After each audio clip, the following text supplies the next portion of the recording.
Hey guys, just one more video before I head out. So, in the last video, I was talking about consciousness, reincarnation, and yeah, stuff like that. And basically, I'm not really as interested, although I'm very tempted to dive into it, in trying to prove reincarnation or trying to demonstrate it being somehow empirically accurate.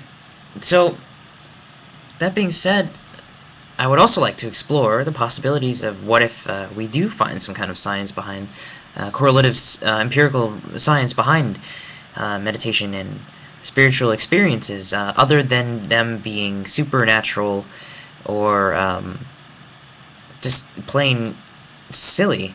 A lot of people tend to think that they are evolutionary byproducts of a time where we needed to invent meaning when there wasn't one. But and at the same time, the paradox I love about this is meaning, as far as knowing something about stuff out there.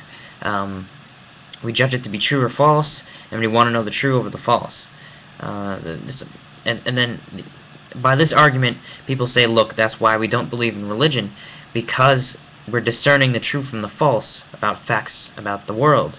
Of course, meaning is important, but true meaning is important. But other than this not really needing to know true, I mean, we need to know the truth of the, on a technical level, we need to know whether or not this machine is going to run, or else I can't send this video, or else I can't drive a car, many other stuff, things like that. Yeah, we need to know technical truth like that. But do we really have a deep enough understanding of the physical, empirical universe to be able to discern that spiritual experiences, let alone meditative experiences, are somehow in error or prone to the supernatural? I really don't think so. I think it's kind of a silly, gross over simplification of what we are capable of. And I guess you could say we have this other aspect to ourselves which we can, well, in other words, we have a rational mind. That's an evolutionary byproduct as well, if you want to see it like that. But don't we also have a spiritual mind?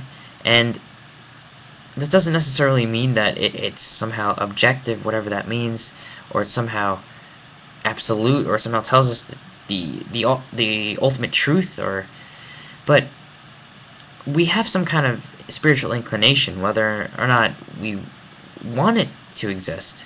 We not only search for meaning, but we also have these spiritual experiences which aren't just yearning for meaning, but a sense of presence, a sense of other, a connection with others, some kind of cosmic vision about who we are. And yes, belief systems can wrap around those, but I don't know if we'll ever be able to escape the spiritual experience as it is.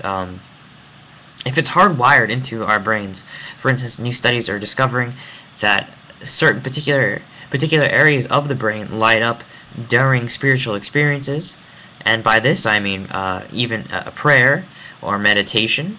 There are particular brainwaves that are correlative to particular types of meditation. These things are real. I mean, whatever they are, whether or not they are some kind of objective or seeing something more real than physical science can see at the moment, I don't know. I think it's possible, and I don't think we should outrule that. I feel like, specifically speaking, let's put it this way: before we can demonstrably show that we are conscious beings, before we can physically show this, we can't really show that yet either. We don't understand consciousness. But let's say a conscious experience such as love, or even excitement, or just some kind of internal qualia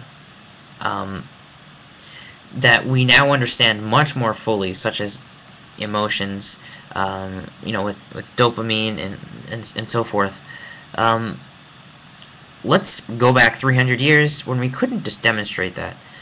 It was counterintuitive to say it didn't exist, because everybody experienced it. Everybody experienced emotions. So just because we couldn't demonstrate it to be physically observable didn't make it unreal. It was almost as if we were built with something that we couldn't demonstrate, we couldn't totally understand yet. But it was there, and eventually we understood emotions much better than we had previously. And the theories we had previously about what emotions were, whatever physical things, whatever physical descriptions we had, were out the window, because we had a much better grasping of it. Now, I think even though meditation experiences, spiritual experiences are more rare, they're not experienced universally like such love is, or any kind of emotion, basic emotion. These variety of conscious experiences aren't entirely understood, and simply because one is more rare doesn't necessarily mean that it doesn't exist, or that it's just simply wishful thinking. Any more than love is wishful thinking. It is real to some degree, and it needs a physical existence in order to manifest, obviously. But that doesn't mean spiritual experiences, and there are a variety of them, are either wishful thinking or self-induced trances that have nothing to do with reality. I mean, you could argue that love is a self-induced trance that has nothing to do with the act of physically mating with a male or a female and reproducing. I mean, like, yeah, you could reduce it to that, I guess, but like the experience of it is a little different, and the fruit of it has given us many things in the arts and in poetry and so on and so forth. It almost goes without saying.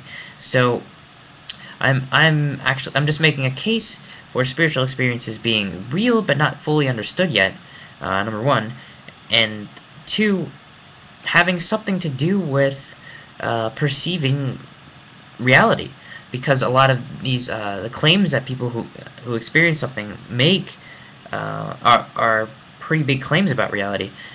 We can interpret them differently according to our belief systems and our culture, but as with anything that we want to observe a little bit more objectively, we'd have to look at it through the lens of trying to find out what is more universal about spiritual experiences. By doing this, some things do commonly pop up, and different levels pop up of spiritual experiences. People don't just believe in something because they want to, or that is wishful thinking.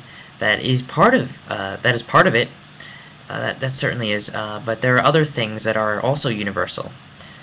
Supernatural inclinations, superstitious, all of those descriptions that are commonly used to write off religion as simply that. Yes, that is partially what they are. But if you begin to observe the different types of mystical and meditative states, other things arise too that have really no relation to the superstitious aspects, and even sometimes go against superstitious aspects and tell people to think critically. For instance, I was recommended, I need to look up the name of this person, but I believe this was a Taoist philosopher who basically believed in empirical science, and I think the people of his town were believing that lightning was some kind of godly anger, and he basically told them, look, this has nothing to do with gods or any kind of god or spirit. This is some kind of physical thing, and it needs to be grounded in a physical science and study. I mean, this guy was basically a very early empirical rationalist, and yet he also had room for a meditative Taoist view of reality. So I think what is required of studying meditation and spiritual experiences is a very holistic and integrative point of view, one that doesn't necessarily write off one thing or another without first not only deeply trying to understand it in one way, but also trying to see if there are other possibilities with it, and whether or not by being so grounded in a methodology of trying to find out what this thing is out there or in here, we're not becoming clouded by our own biases, whether they be a rational analytical bias or not, because what makes sense rationally doesn't always end up to be true. And I'm going to end there, so thank you for listening, and please reply.